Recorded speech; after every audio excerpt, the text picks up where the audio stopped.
Shalom, selamat malam Bapak Ibu, Saudara-saudari sekalian. Puji dan syukur malam hari ini kita kumpul di tempat ini, kita mengadakan persekutuan doa.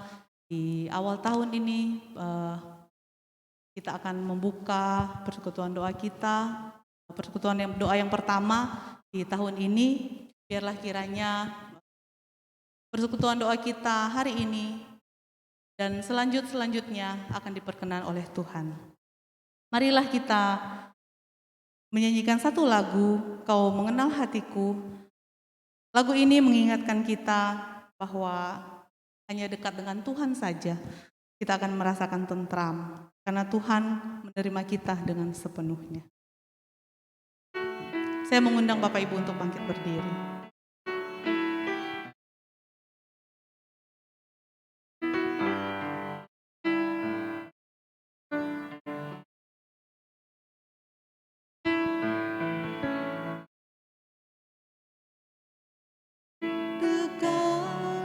Kasih-Mu Bapa,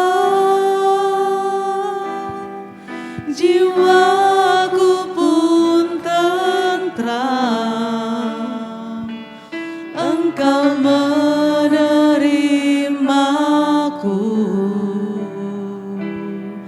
dengan sepenuhnya, walau dunia melihat rupa, namun Kau memandangku sampai kedalaman hatiku.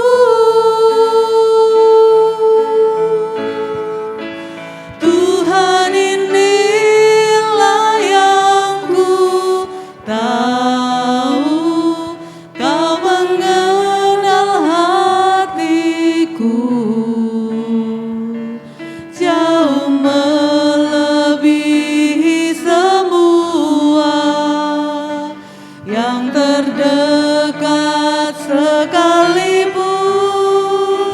Tuhan, inilah yang ku mau, Kau menjaga hatiku supaya kehidupan memancar senantiasa.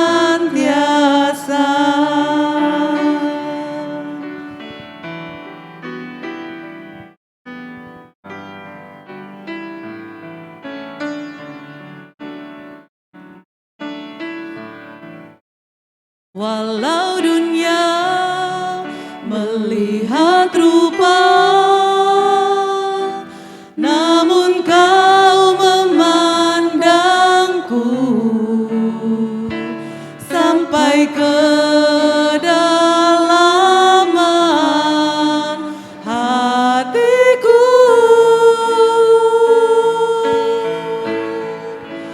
Tuhan, inilah yang ku tahu, Kau mengenal hatiku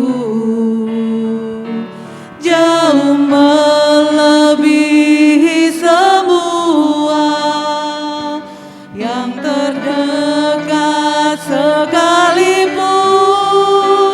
Tuhan, inilah yang ku mau, Kau menjaga hatiku supaya kehidupan memancar senantiasa, supaya kehidupan memancar senantiasa. Mari kita berdoa. Tuhan Bapa kami yang kekal, Bapa kami yang berada di dalam kerajaan surga, segala hormat, puji dan syukur kami naikkan ke hadapan hadirat-Mu yang kudus ya Tuhan, karena hanya atas berkat anugerah-Mu saja saat ini kami diberikan kesempatan ya Tuhan untuk memulai di tahun yang baru ini ya Tuhan ibadah doa kami ya Bapa. Biar kiranya ya Tuhan ibadah doa yang kami selenggarakan pada hari ini ya Tuhan boleh berkenan kepadamu. Demikian pula ya Tuhan dengan persekutuan doa yang akan kami laksanakan di tahun ini, di sepanjang tahun ini, kiranya Engkau berkenan sehingga kami bisa mengadakannya dengan baik ya Bapa. Kami menyerahkan hari ini, persekutuan doa kami pada saat ini hanya ke dalam satu nama saja, yaitu Tuhan Yesus Kristus yang adalah Juru Selamat kami yang hidup. Kami berdoa dan bersyukur. Amin. Jemaat itu silakan duduk kembali. Bapak Ibu saudara-saudari sekalian, di sepanjang tahun yang lalu Tuhan telah menyertai kita dari awal tahun hingga akhir tahun. Demikian berlalunya 1 tahun, Tuhan selalu dan selalu menyertai kita. Meskipun di tengah-tengah itu ada begitu banyak kerikil, ada begitu banyak hambatan, rintangan yang kita hadapi, namun semuanya itu kita bisa lalui hanya berkat anugerah dan pertolongan dari Tuhan saja. Biar kiranya di tahun yang baru ini, di sepanjang tahun ini, Tuhan pun akan terus dan terus menyertai kita ketika kita akan melewati tahun ini. Biar kiranya kita pun hanya berpegang kepada Tuhan saja. Biar kiranya Tuhanlah yang akan menuntun hidup kita. Di gunung, di lautan, dimanapun kita berada, Tuhan kiranya menyertai kita.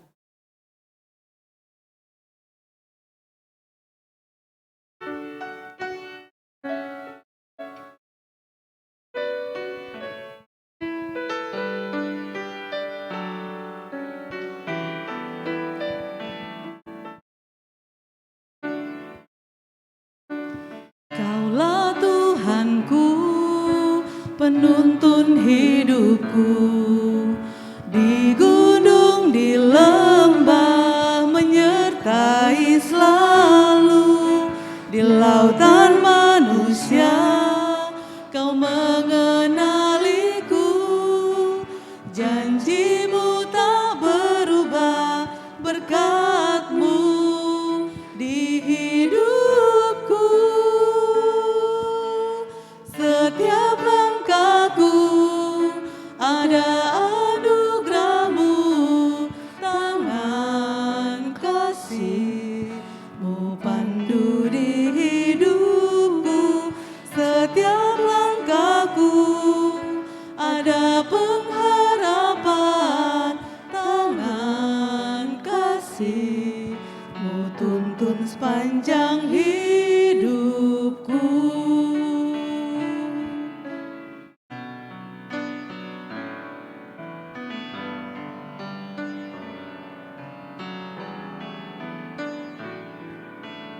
Kaulah Tuhanku, penuntun hidupku, di gunung, di lembah, menyertai selalu, di lautan manusia, Kau mengenaliku, janji-Mu tak berubah, berkat-Mu di hidupku.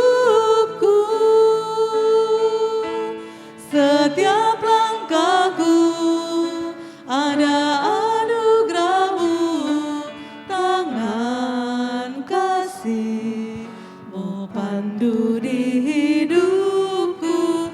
Setiap langkahku ada pengharapan, tangan kasih-Mu tuntun sepanjang hidupku.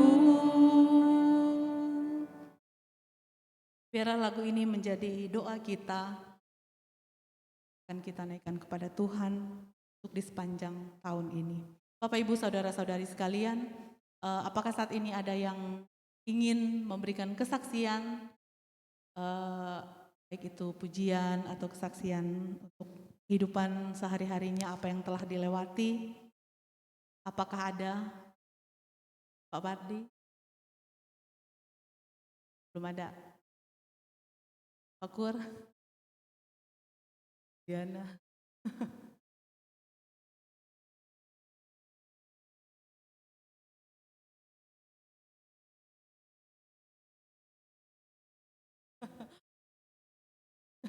Atau Bu Regina, Pak Stephen di atas?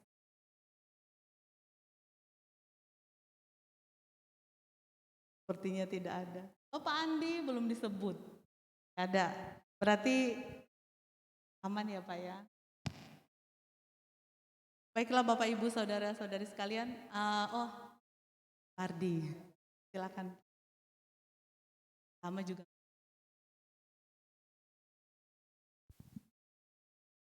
Shalom.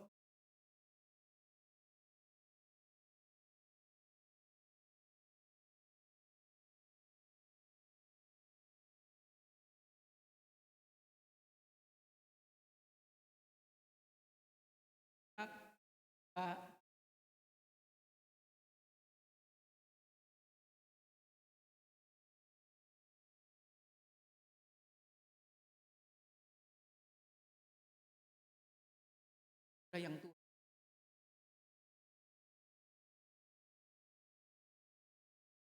Pagi. Yalah.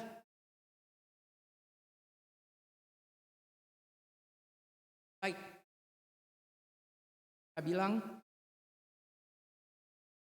Tuhan kasih saya kado. Nggak tahu kadonya. Saya juga nggak sangka-sangka. Belum siap.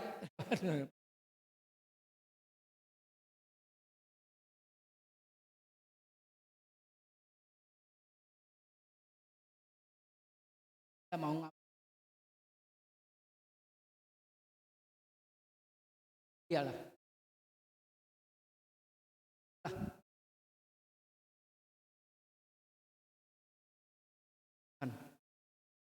Kita mesti mengatakan, jangan kekuatan kita umur 68 mau kita ngandelin kekuatan saya. Oh, sedikit.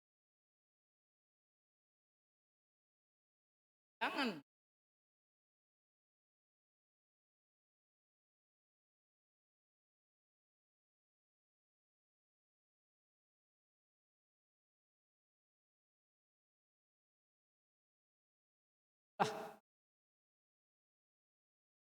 Terima kasih.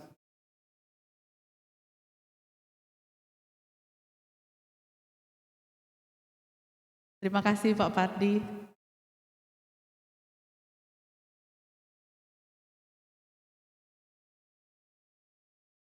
Bapak Ibu saudara-saudari sekalian, saat ini kita akan menaikkan pokok-pokok doa kita dan juga kita akan mendengarkan sebagian dari pengajaran firman Tuhan yang akan disampaikan oleh hambanya Pendeta Ji. Sebelumnya marilah kita menaikkan satu pujian, kasih-Mu tiada duanya.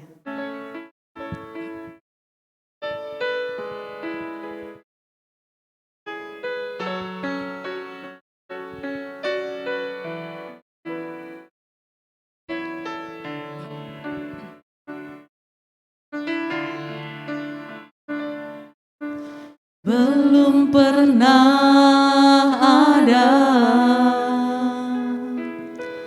kasih di dunia sanggup menerima diriku apa adanya selain kasih-Mu, Yesus.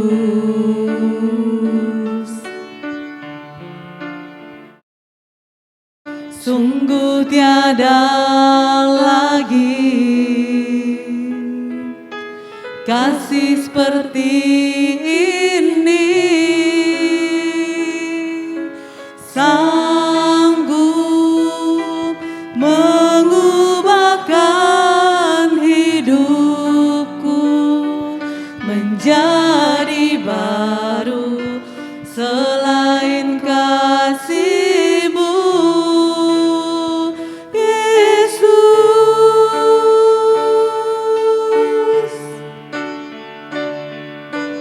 Kau ku kagumi dalam hati, kasih-Mu tiada duanya. Sampai kini ku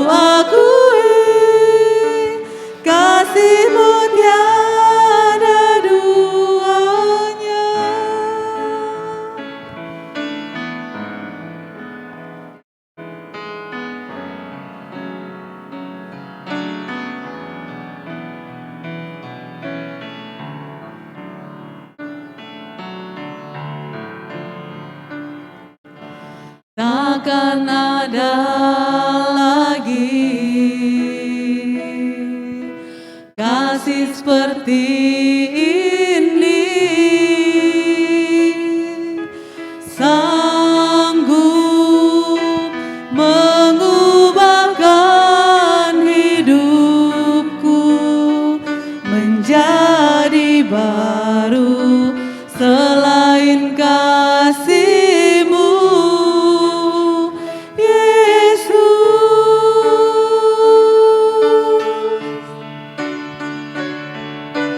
Kau ku kagumi dalam hati, kasih-Mu tiada duanya. Sampai kini ku akui, kasih-Mu tiada duanya. Ku kagumi dalam hati, kasih-Mu tiada duanya. Sampai kini ku akui, kasih-Mu tiada duanya. Silakan Pak.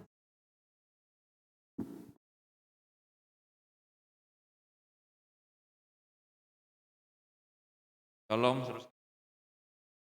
kita siapkan hati kita untuk doa syafaat pada malam hari ini. Terima kasih Bapa untuk tahun 2023 kami telah masuki. Kami serahkan diri kami sepanjang tahun ini dipimpin, dipelihara oleh Tuhan. Segala cita-cita, segala pergumulan, sukacita, kesusahan, semua kami serahkan tentang. Berkatilah pertemuan doa pada malam hari ini. Banyak kawan kami belum terpanggil, belum tergerak, dan juga menolong agar lebih banyak lagi kawan-kawan di Philadelphia ini tergerak untuk hadir, ikut di dalam doa, melakukan disiplin rohani. Terima kasih Bapak, kami mulai dan mendengarkan kami yakin. Amin.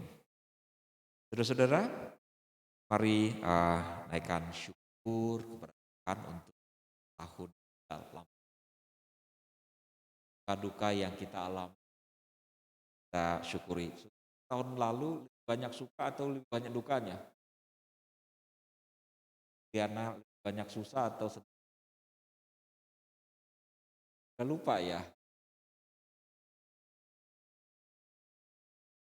Pak Andi lebih banyak susah atau senang? Banyak senang ya. Boy. Lebih banyak. Kalau tanya kan hidup kita menjadi sangat sulit ya. Saudara tahu tidak kenapa muncul istilah hedonisme? Bermula dari filsafat yang dikembangkan diantaranya oleh orang filsuf Yunani.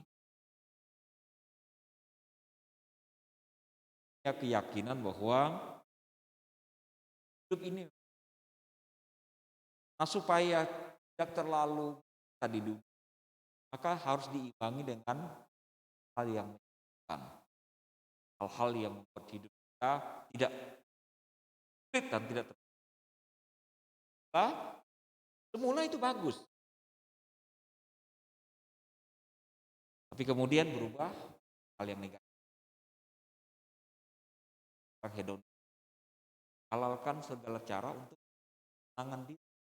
Apapun kalau kamu lakukan, jadi negatif. Ya. Tapi sebetulnya awalnya filsafat itu dikembangkan oleh kurs itu positif. Sekarang sudah anak muda. Kalau istilah hedonisme konotasinya. Baik saudara, mari kita bersyukur untuk tahun yang lalu yang kita sakit, sehat, dan sebagainya. Ya, baik, mari kita bersyukur. Kembali kami bersyukur untuk tahun yang lampau, sepanjang tahun ada kekhawatiran barangkali, ada ketakutan barangkali, ada waktunya kami berharap kepada Tuhan, ada waktunya kami bersyukur atas anugerah Tuhan, ada waktunya kami sepertinya mengalami kekurangan, tapi ada waktunya Tuhan memberikan dengan berlimpah. Untuk itu kami naikkan syukur untuk semua pengalaman yang kami lalui sepanjang satu tahun. Kami yakini pengalaman-pengalaman yang kami lalui membentuk kami, membuat kami makin baik, makin kuat, makin mengenal Tuhan dan mengalami Tuhan. Dalam Kristus Tuhan, kami naikkan doa syukur kami. Amin. Mari kita berdoa untuk saudara kita yang sedang mengalami lemah tubuh. Ya. Ibu mertua saya yang dirawat dan dioperasi. Tanya hari ini, malam ini akan pulang ya. Dia tidak bersama. Kita pada malam ini semoga sebentar kemari. Karena akan bawa pulang kami nanti. Kemudian doakan juga kaki Pak Bun Leong itu ya. Kemarin saya lihat di video itu seperti pendekar pincang ya. Kayak tongkat karena jatuh ya Pak Bun Leong ya. Nah, mau mengetes ilmu kungfunya ya. Doakan supaya pulih kembali dari keseleo ya Pak ya. Keseleo ya, oke. Mohon doakan juga untuk ada satu pergumulan kami bersaudara ya, kami yang paling kecil. Berapa minggu, 1-2 minggu lalu kan berita bengkak katanya ya, ada kakinya. Kemudian kemarin juga kirim berita lagi, kirim foto bengkaknya belum hilang katanya ya. Kita juga nah mudah sebetulnya ya, cuma sayangnya boleh dibilang hidupnya tidak kurang pendidikan, gengsinya gede ya. Ada di kota Pontianak sana ya, support saya. Ya, nah sekarang ini jadi pergumulan ya. Saya kemarin sedikit ngomel ke adik saya perempuan kan ya, rock ya. Dan walaupun bagaimana itu masa lalu,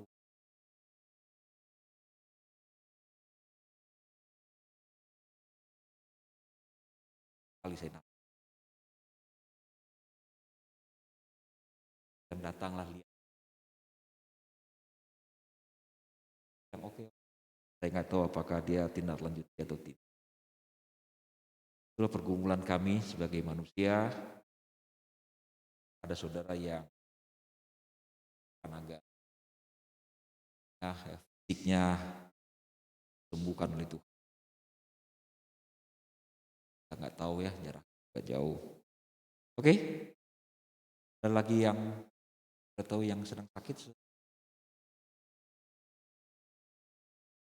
Pak Pardi sudah pulih. Gigi. Saran saya itu Pak. Sekaligus doakan juga untuk Herlina. Semoga dalam waktu yang dekat ini bisa mendapatkan tindakan medis untuk matanya ya. Oke, yuk mari kita berdoa. Bapa Surgawi, kami mau berdoa untuk sejumlah orang yang kami tahu yang sedang lemah tubuh, baik secara ada yang serius atau yang tidak terlalu serius. Tuhan tetap memberikan belas kasihan-Mu kepada ibu mertua yang dalam beberapa waktu 1-2 tahun terakhir ini sangat drop secara mental dan secara fisik juga. Tuhan berikanlah anugerah-Mu ya Bapa. Bapa, kami berdoa kiranya operasi yang telah dilakukan bisa memberikan pertolongan sehingga setiap kali menjalani cuci darah tidak memberikan dirinya menderita ya Bapa. Kami menyerahkan juga untuk penyembuhan buat kaki Pak Bun Leong yang sempat cedera, kiranya Tuhan pulihkan, tidak menjadi sesuatu yang serius ke depan. Tuhan pulihkan 100% Bapak. Untuk Ibu Showing juga Tuhan berbelas kasihan, menolong agar penyakit dalam tubuhnya, menyangkut masalah autoimun, dapat diatasi dengan baik dan terselesaikan dengan baik ya Bapak. Seorang yang lain juga yang menderita penyakit autoimun, Tuhan juga menolong agar dijamah, dipulihkan oleh Tuhan Yesus Kristus. Berdoa untuk Niki Fendi yang mengeluh lemah tubuh, merasa dirinya kurang gizi, kakinya sedang bengkak. Tuhan Kau nolong dia agar dia belajar beriman pada Tuhan, memberikan dia kemampuan untuk mengurus dirinya dengan lebih baik dan memberikan belas kasihan-Mu. Umurnya memang relatif masih muda, Tuhan memberikan dia kesegaran, kebangunan, pemulihan agar dia boleh memikirkan dan mempunyai pekerjaan yang layak untuk menghidupi dirinya ya Bapa. Berikanlah belas kasihan-Mu ya Bapa. Kami juga berdoa untuk Pak Pardi yang mengalami kesulitan di bagian gigi. Tuhan menolong agar urusan ini dapat diselesaikan dengan baik. Tuhan berkati juga Ibu Herlina di dalam proses kesembuhannya. Tuhan memberikan anugerah-Mu, memulihkan paru-paru, tulang, serta mata. Berbagai pergumulan yang dialami, Tuhan berikan belas kasihan-Mu ya Bapa. Berkati keluarga ini.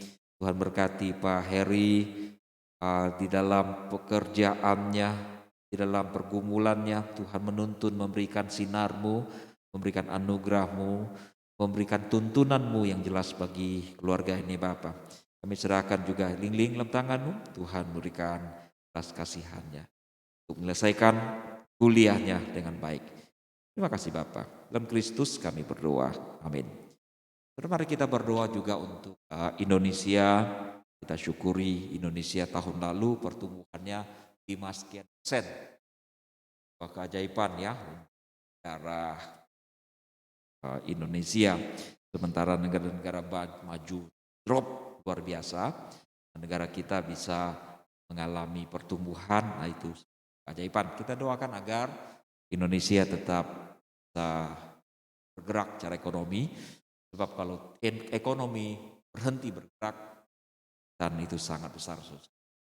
Karena itu kalau ada orang yang lagi bangun rumah, syukurin ya. Setiap kali kalau saya lihat, ada tetangga yang bangun rumah, ya, lihat pedagang-pedagang kaki lima, banyak yang belanja, syukurin gitu kan ya. Nah kalau punya uang belanja juga ya, jangan disimpan aja ya. Kalau simpan aja, ekonomi nggak bergerak kan ya. Kasihan kan dagang nggak ada yang beli kan ya, betul ya. Nah, bukan berarti jor-joran, enggak, kita normal saja ya. Kalau perlu disimpan, tabung ya. Kalau perlu dipakai, pakai. Nah, kalau memang agak sedikit sulit, standarnya boleh diturunkan. Kalau dulu tiap hari makan anggur, gantilah dengan nanas, ngambung. Boleh tetap masih. Ya, oke. Kita doakan agar ekonomi tetap. Kita doakan ada beberapa hal yang lemah di dalam pemerintahan Jokowi. Masih ingat gak dulu di awal pemerintahan dia mencanangkan gerakan apa? Revolusi mental. Jadi revolusi. Ya. Kita doakan agar Jokowi ingatkan lagi ya supaya dia fokus lagi kepada program ini ya. Mental. Ya, mentalnya perlu lihat sangat sekali kalau orang yang kawan arah saya jengkel banget, sangat jengkel. Beruntung saya belum pernah ketemu Pak Andi sih lawan arah. Belum pernah saya ketemu sih. Moga-moga nggak pernah ketemu ya lawan arah ya. Ketemu klakson sekedar. Oke. Satu revolusi mental yang lemah, penegakan hukum sangat lemah, ya kan? Hukum sangat lemah, korupsi merajalela, bagaimana sekarang koruptor itu sangat ringan, sedangkan yang lain-lain ya urusan yang sepertinya tidak terlalu serius, hukum bisa lebih ringan ya. Koruptor itu enak sekali di keluar dari penjara, bisa mewah. Ingat ya, jaksa udah mau keluar sekarang ini. Bentar lagi kenapa dapat potong? Ini adalah sisi lemah dan kita doakan agar ini dapat di atas. Yang lemah lagi adalah masalah ideologi. Kelompok radikal makin hari makin menggerakkan ya. Nah, mari kita berdoa agar hal-hal yang lemah dari pemerintahan ini dapat diatasi. Memang waktunya sudah sangat mepet ini ya, agar hal-hal yang seperti ini dipikirkan lebih serius dan ke depan itu dapat diatasi. Mari kita berdoa, saudara. Bapak Surgawi, sekarang kami mau bersyukur lagi untuk capaian yang telah negara kami peroleh di sepanjang tahun yang lampau. Memang sempat drop secara ekonomi, tapi pada akhirnya mengalami pertumbuhan yang sangat-sangat mencengangkan. Kami berdoa kiranya pertumbuhan itu akan terus dipertahankan. Tuhan juga menolong, ada banyak hal yang belum tersentuh dengan baik di negeri ini. Di antaranya adalah program pencanangan revolusi mental yang digadang-gadang oleh Presiden kami, tapi nyatanya sampai hari ini tidak terdengar gemahnya. Kami berdoa kiranya Tuhan menolong pemerintahan sekarang dan akan datang boleh terus memikirkan agar revolusi mental boleh betul-betul terjadi. Indonesia, orang-orang Indonesia bisa dididik dengan lebih baik lagi, dengan lebih disiplin lagi. Tuhan yang menolong agar Indonesia bisa keluar dari krisis mental yang korup ya Bapak. Kami juga berdoa untuk penegakan hukum yang sangat lemah di negeri kami ini ya Bapak. Aparat yang korup juga banyak, Tuhan juga menolong agar hal-hal yang negatif ini dapat diatasi dengan baik. Kami juga berdoa untuk maraknya kelompok radikal. Memang beberapa organisasi telah dibubarkan, tetapi dalam praktek sehari-hari mereka masih leluasa melakukan aktivitas meracuni rakyat Indonesia ini dengan berbagai hal yang pada akhirnya justru membuat bangsa ini menjadi semakin jauh dari cita-cita negara Republik Indonesia. Kami berdoa kiranya ada upaya-upaya yang baik untuk membalikkan situasi sekarang ini Bapak, sehingga kelompok-kelompok radikal tidak lagi menjadi momok di masa yang akan datang.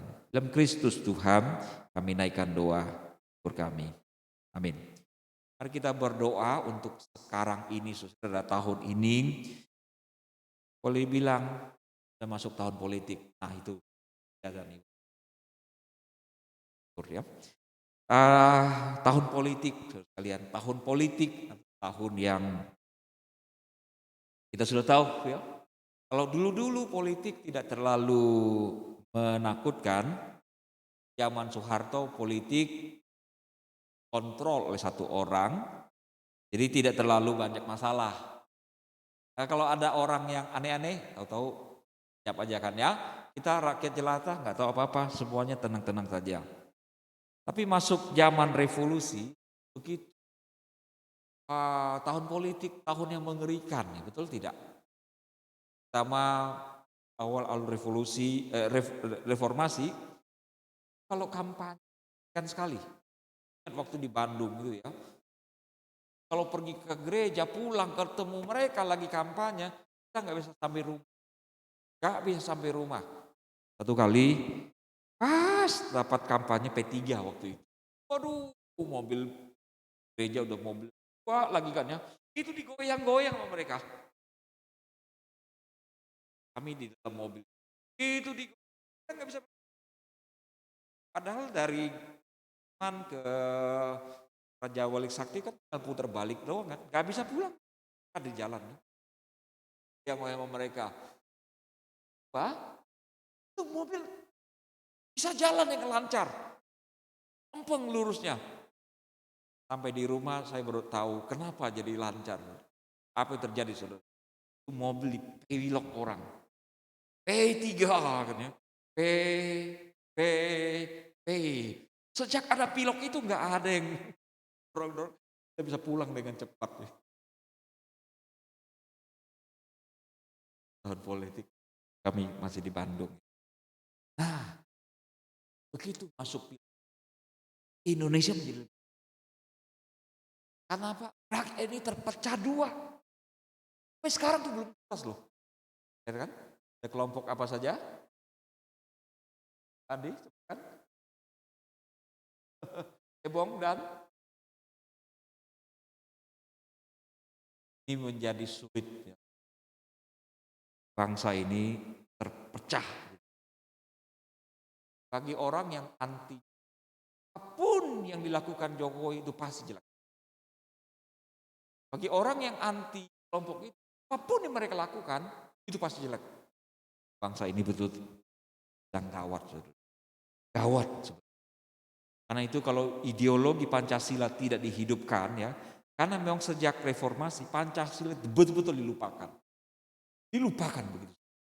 Nah itu sebabnya kelompok radikal yang memang sebelum merdeka ingin mendirikan negara agama, mereka seperti dapat angin.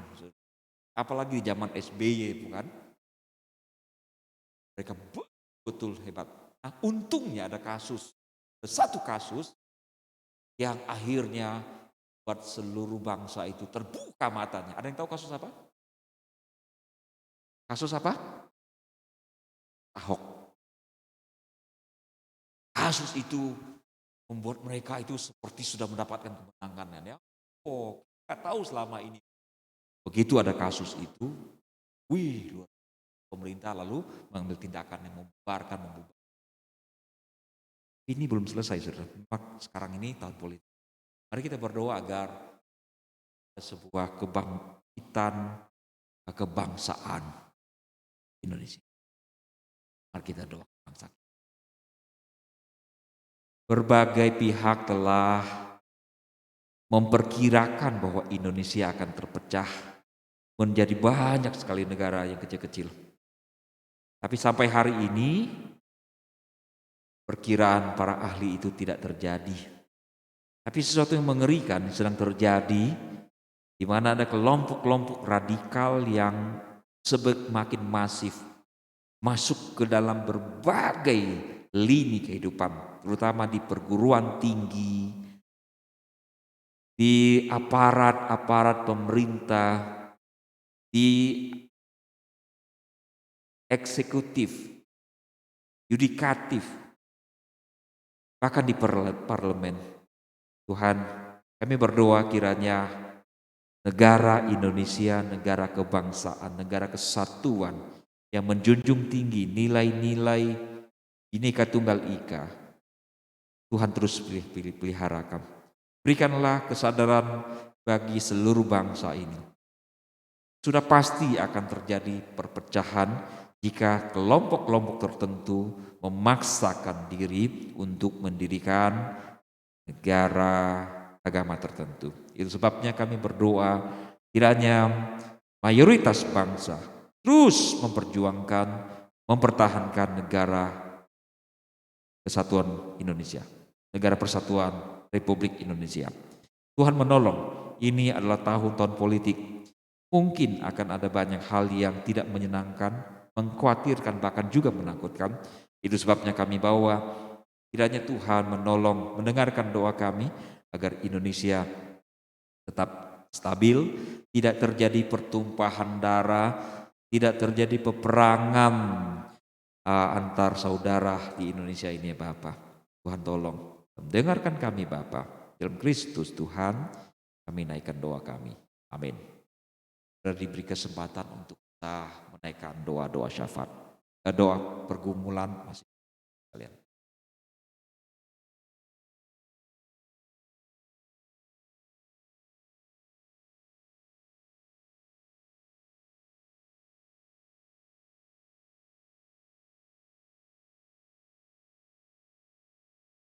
Amin. Kan macam ceramah khusus yang agak jarang kita bicarakan dan yang mungkin tidak terlalu sering kita alami di dalam kehidupan kita sebagai orang Kristen ya. Tapi bagi orang-orang Kristen suku tertentu isu ini menjadi sesuatu yang penting. Berkaitan dengan apa? Makanan saudara sekalian. Makanan yang dipersembahkan kepada berhala. Saudara pernah nggak makan makanan yang dipersembahkan? Pak Sudiman udah pasti pernah. Saya juga pernah ya. Bagi kita yang dulu bukan terlahir Kristen, kita pernah mengalami. Bu Mary pasti nggak pernah kan ya? Nggak ingat ya? Nggak pernah ya. Pak Pardi pasti pernah Pak ya? Makanan yang dipersembahkan pada dewa gitu. Udah pernah ya? Bagaimana dengan Ibu Diana pernah? Pernah juga? Bagaimana kita menyikapi itu? Pak Andi pernah nggak Pak? Nah ya, masih makan sampai sekarang? Bagaimana kita menyikapinya? Mari kita lihat.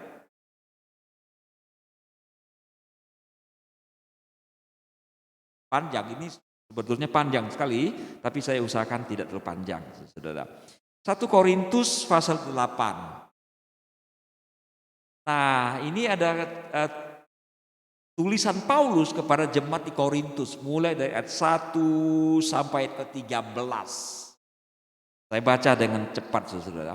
Tentang daging persembahan berhala, kita tahu, kita semua mempunyai pengetahuan. Pengetahuan yang demikian membuat orang menjadi sombong, tetapi kasih membangun. Jika ada seorang menyangka bahwa ia mempunyai sesuatu pengetahuan, maka ia belum juga mencapai pengetahuan sebagaimana yang harus dicapainya. Tetapi orang yang mengasihi Allah, ia dikenal oleh Allah. Tentang hal makan daging persembahan berhala, kita tahu tidak ada berhala di dunia dan tidak ada Allah lain daripada Allah yang Esa. Sebab sungguh pun ada apa yang disebut Allah, baik di sorga maupun di bumi. Dan memang benar ada banyak Allah dan banyak Tuhan dalam tanda kutip ya, yang demikian. Namun bagi kita hanya ada satu Allah saja, yaitu Bapa, yang daripadanya berasal segala sesuatu dan yang untuk Dia kita hidup. Dan satu Tuhan saja, yaitu Yesus Kristus, yang olehnya segala sesuatu telah dijadikan dan yang karena Dia kita hidup. Tetapi bukan semua orang mempunyai pengetahuan itu. Ada orang yang karena masih terus terikat pada berhala-berhala, makan daging itu sebagai daging persembahan berhala. Dan oleh karena hati nurani mereka lemah, hati nurani mereka itu dinodai olehnya. Makanan tidak membawa kita lebih dekat kepada Allah. Kita tidak rugi apa-apa kalau tidak kita makan. Dan kita tidak untuk apa-apa kalau kita makan. Tetapi jagalah supaya kebebasanmu ini jangan menjadi sandungan bagi mereka yang lemah. Karena apabila orang melihat engkau yang mempunyai pengetahuan sedang duduk makan di dalam kuil berhala, bukankah orang yang lemah hati nuraninya itu dikuatkan untuk makan daging persembahan berhala? Dengan jalan demikian orang yang lemah, yaitu saudaramu yang untuknya Kristus telah mati, menjadi binasa karena pengetahuanmu. Jika engkau secara demikian berdosa terhadap saudara-saudaramu dan melukai hati nurani mereka yang lemah, engkau pada hakikatnya berdosa terhadap Kristus. Karena itu, apabila makanan menjadi batu sandungan bagi saudaraku, aku untuk selama-lamanya tidak akan mau makan daging lagi, supaya aku jangan menjadi batu sandungan bagi saudaraku. Cukup jelas saudara bagian ini? Cukup jelas? Nah, orang Kristen tidak makan makanan yang dipersembahkan kepada berhala. Tidak makan. Nah, apa alasannya? Ada tafsiran yang mengatakan karena kalau makanan yang telah dipersembahkan pada berhala itu menjadi najis. Dan kalau kita makan, maka secara moral kita menjadi najis. Tafsiran seperti itu. Terus setuju nggak? Setuju tidak? Bahwa orang yang geleng-geleng kepala, tahu atau pura-pura tahu atau tahu benar-benar tahu? Saudara, bukan itu tafsiran yang benar menurut saya. Kita tidak makan makanan yang dipersembahkan kepada berhala, itu bukan karena dengan makan itu kita menjadi najis. Saudara sekalian, mengapa demikian?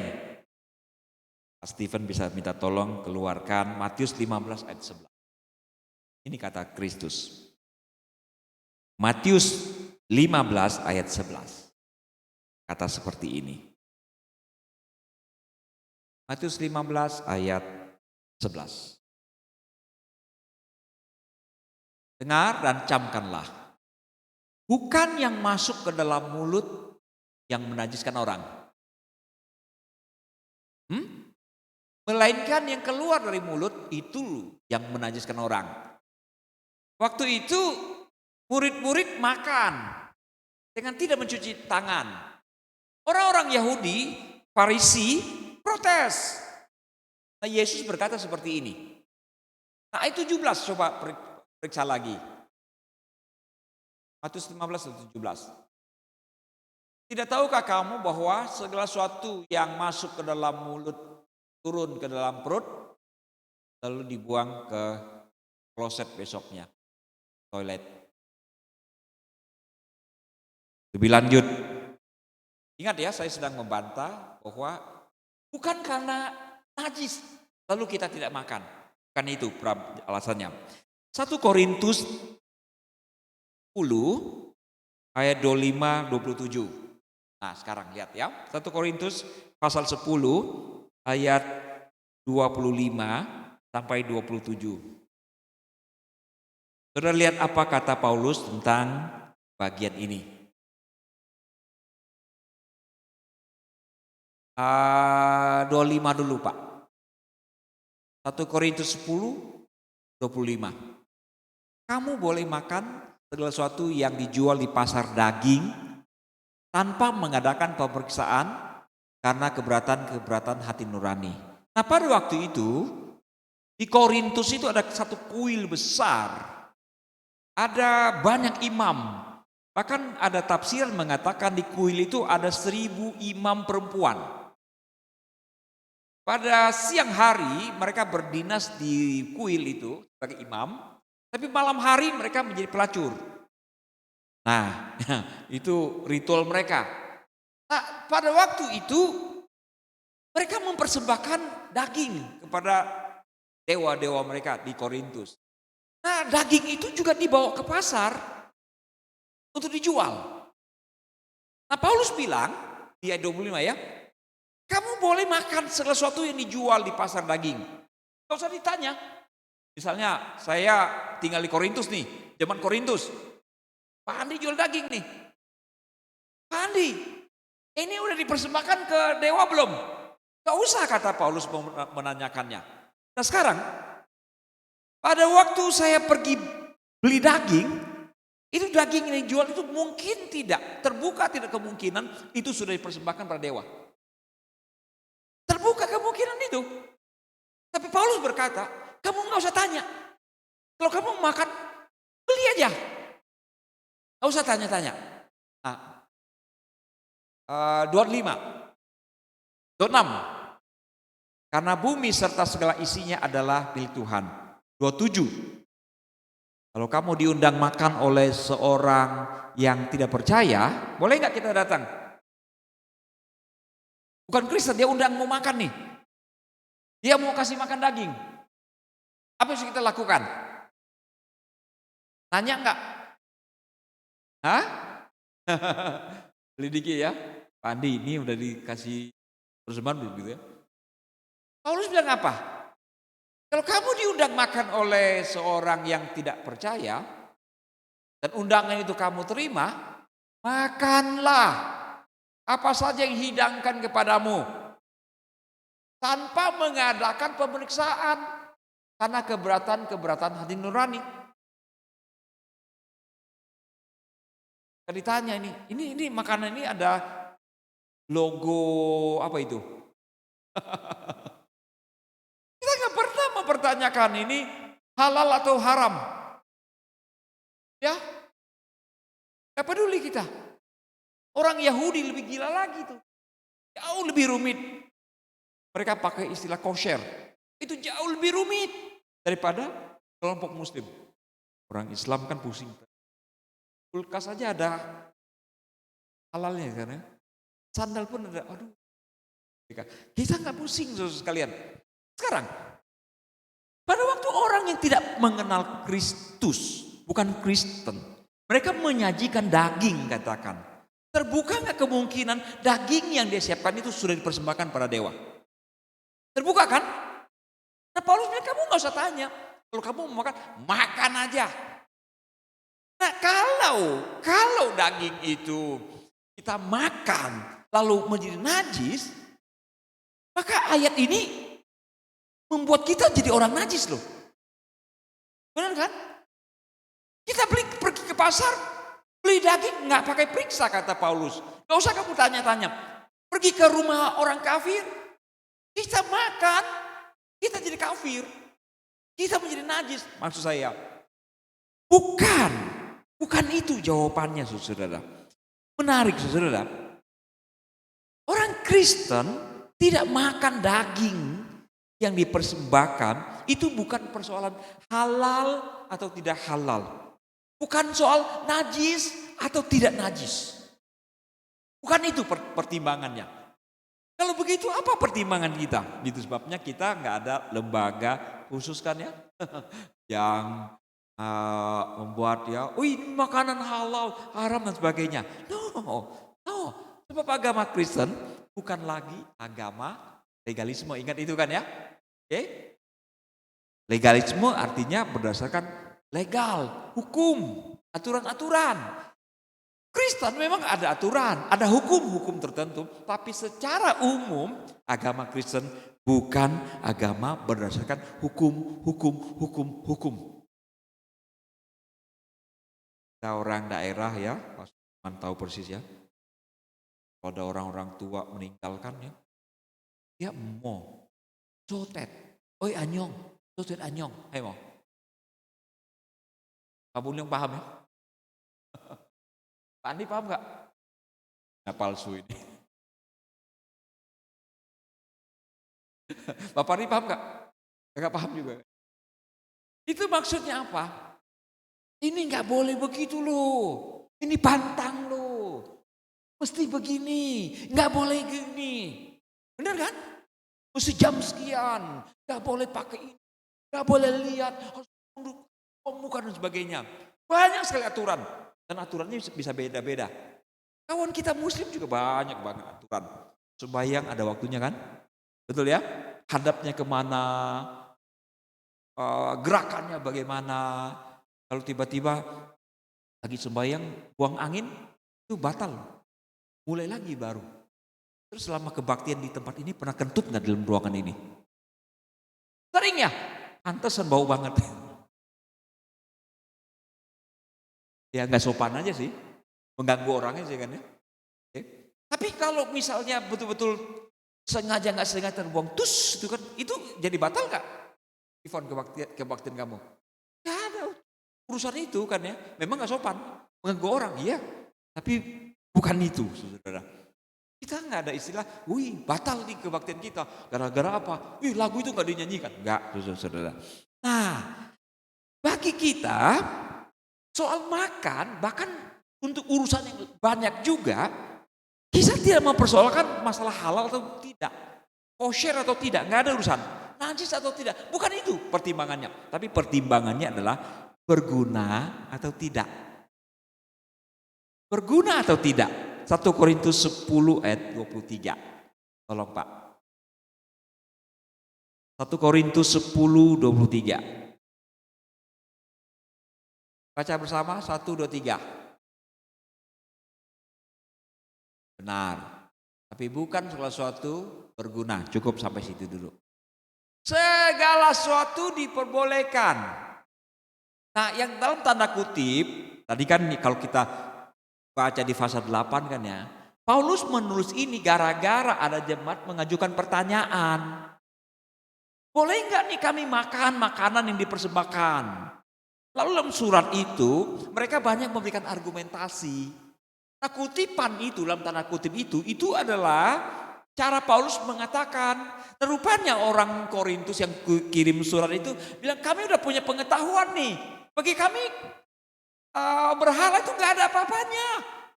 Tuhan itu nggak ada apa-apanya. Hanya ada satu Tuhan yang benar. Itu pengetahuan kami. Ya kan? Paulus memang betul.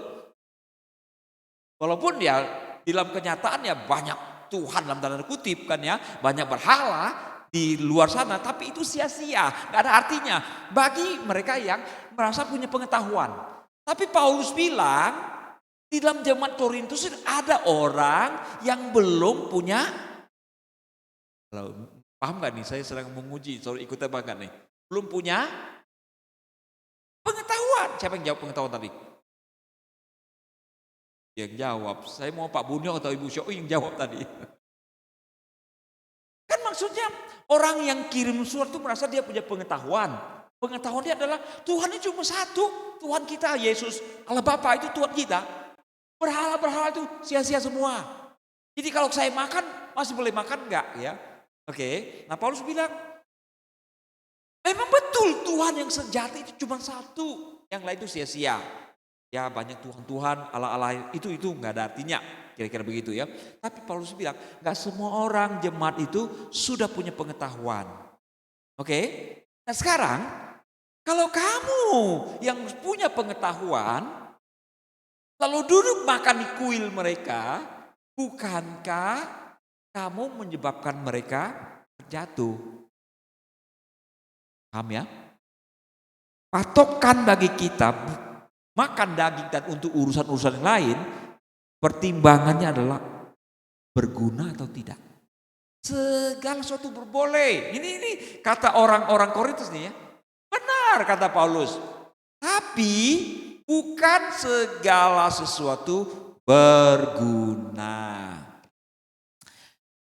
Minum anggur boleh enggak?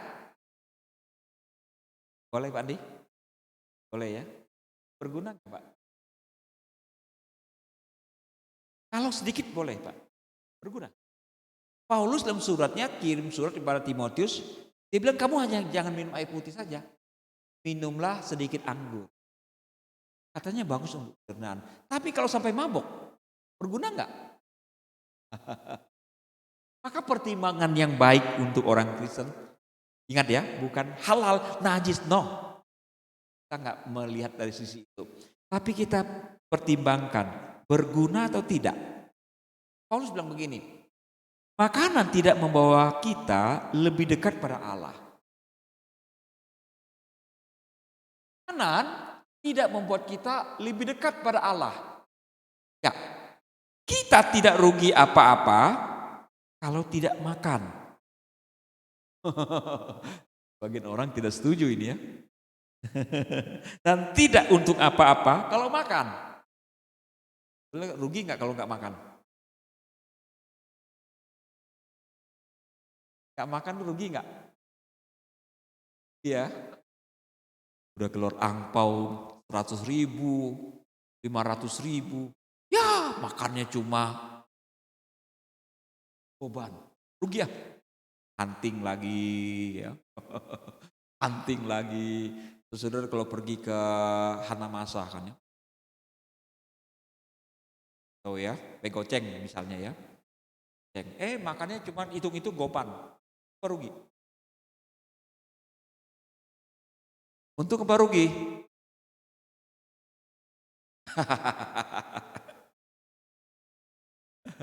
Paulus bilang, kita tidak rugi apa-apa kalau kita tidak makan. Tidak untung apa-apa kalau kita makan. Ini konteksnya adalah makanan tidak membuat kita dekat pada Tuhan. Itu konteksnya ayat ini. Tapi kita perlu koreksi. Memang zaman dulu karena gizi buruk, kita kalau diundang orang kan makan sebanyak-banyaknya gara-gara memperbaiki gizi kan. Makan sebanyak-banyaknya. Kalau udah makan banyak, gitu kan ya. Kalau perlu ban pinggang ini turunkan 1 oktav kan ya. Wah itu baru puas ya, makan sekenyang-kenyangnya. Tung itu. Zaman sekarang makan banyak itu rugi. Makin banyak makan makin rugi. Ongkos untuk menaikkan bobot 1 kilo dan ongkos untuk turunkan 1 kilo itu mana yang lebih banyak? Hah? Belum lagi kita bicara penyakit sekalian ya. Oke, jadi pertimbangan kita adalah berguna atau tidak. Kedua, pertimbangannya adalah membangun atau tidak. Nih lihat. Segala sesuatu diperbolehkan, benar. Tapi bukan segala itu membangun. Jadi kita harus mempertimbangkan berguna enggak? Kalau enggak berguna, buat apa juga?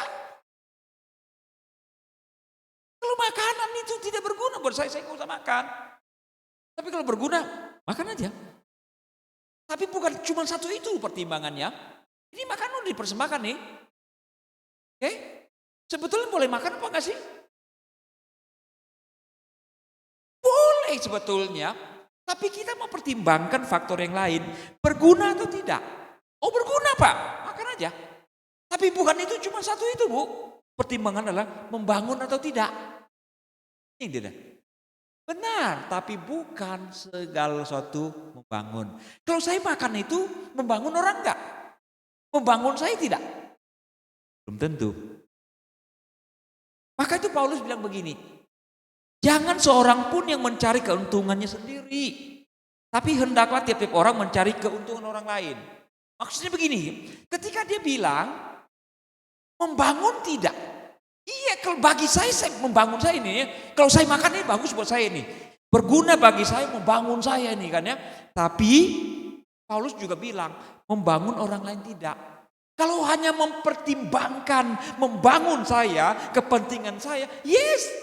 Tapi bukan hanya mempertimbangkan membangun untuk saya. Tapi juga mempertimbangkan membangun gak bagi orang lain. Paham habis itu ya? 8 ayat 24. Nah yang ketiga sekarang, Paulus bilang begini. Nah, ada baiknya ayat 29 Pak, 10-29 sekarang. Ada orang komplain kira-kira begini. 10-29. Yang aku maksudkan dengan keberatan-keberatan bukanlah keberatan-keberatan hati nuranimu sendiri. Tapi keberatan-keberatan hati nurani orang lain. Mungkin ada orang berkata, mengapa kebebasanku harus ditentukan oleh keberatan-keberatan hati nurani orang lain? Saya kan bebas, harus saya makan dong. Kenapa saya harus mempertimbangkan hati nurani Budiana, Ivon dan sebagainya? Paulus bilang begini kan. Nah, lalu dia lanjutkan lagi di ayat ke-30. Kalau aku mengucap syukur, masih seolah-olah ada orang bilang ya. Kalau aku mengucap syukur atas apa yang aku turut memakannya, mengapa orang berkata jahat tentang aku karena makanan? Yang atasnya aku mengucap syukur. Aku udah berdoa, aku udah mengucap syukur. Kenapa orang bilang aku jahat dan sebagainya? Apa yang salah kira-kira begitu? Nah Paulus memberikan jawaban. Aku menjawab, kalau kamu komplain seperti itu, ini jawabannya. Gak engkau makan, atau jika engkau minum, atau jika engkau melakukan sesuatu yang lain, mau makan, mau minum, yang lain-lain saja, pertimbangkanlah faktor ini. Lakukanlah semuanya itu untuk kemuliaan Tuhan. Maka pertimbangan yang ketiga adalah memuliakan Tuhan atau tidak. Kalau memuliakan Tuhan, go ahead, akan. Tapi kalau tidak, jangan. Keberatan orang lain bukanlah patokan kebenaran perilaku sebenarnya. Bukan. Patokan adalah firman. Tapi uniknya, saudara lihat nggak? Hebatnya begini. Uniknya ya. Patokannya adalah firman. Kalau firman membolehkan makan daging, harusnya kita makan kan? Karena firman membolehkan. Tuhan membolehkan. Tapi kalau Tuhan membolehkan, kita tidak mau makan, ini orang hebat. Paham nggak? Jadi kalau saya tidak makan sesuatu, bukan karena ada jemaat yang hati nuraninya, pahami ya? Bukan karena hati nurani orang lain yang menyebabkan saya tidak makan. Paham ya? Ini agak sulit ditangkap nih. Saya jelaskan sekali lagi supaya betul-betul jelas. Jadi boleh tidak bolehnya itu bukan berdasarkan hati nurani orang lain, tapi berdasarkan firman. Nah sekarang firman mengizinkan saya boleh makan, tapi saya tidak makan karena mempertimbangkan hati nurani orang lain. Bagi saya ini orang hebat. Ini adalah kebalikan dari orang yang egois. Maaf kata ya, sebagian perokok itu egois. Pernah nggak ketemu perokok egois? Nah, bagaimana caranya bertemu dengan perokok egois? Kalau kita masuk ke restoran, dia nyalakan rokok. Asap rokok enak nggak? Enak nggak? Bagi perokok enak ya? Enak banget. Kalau enggak pasti kalau tiap kali merokok mereka batuk-batuk sampai muka merah, pasti mereka nggak mau merokok. Bagi mereka yang merokok itu enak banget. Tapi bagi orang yang tidak merokok itu menderita nggak dalam ruangan itu? Menderita nggak? Menderita banget. Sangat sensitif. Bau-bau apalagi rokok itu sangat sensitif. Kalau saya masuk restoran ya, saya pindah tempat lah, maafkan saya. Atau kalau ke rumah duka kan ya, asapnya gila gitu ya. Cerita. Kok mereka nggak sadar gitu kan ya? Iya kan? Nggak sadar itu. Maaf ya, saudara saya. Tapi saya tahu perokok di gereja kita bukan orang seperti itu. Mereka, saya lihat sebagian itu menyingkir dekat genset sana kan ya. Tapi hati-hati jangan sampai genset kebakaran ya kan ya. Ada yang nongkrong di taman sana kan ya, jauh-jauh sana ya. Nah mereka masih belum berhasil membebaskan diri ya. Ya saya belum lihat mereka merokok di dalam gereja sih ya, belum ya. Kalau ada kasih tahu saya. Nah saudara sekalian. Nah ini adalah ciri orang egois. Dia nggak peduli dengan orang lain. Yang penting dia enak aja kan. Betul ya? Terus di dalam kenyataan kita juga menemukan orang selain masalah rokok, soal makan juga banyak orang egois loh. Kadang-kadang saya juga bisa terjebak dalam egois kita. Contoh soal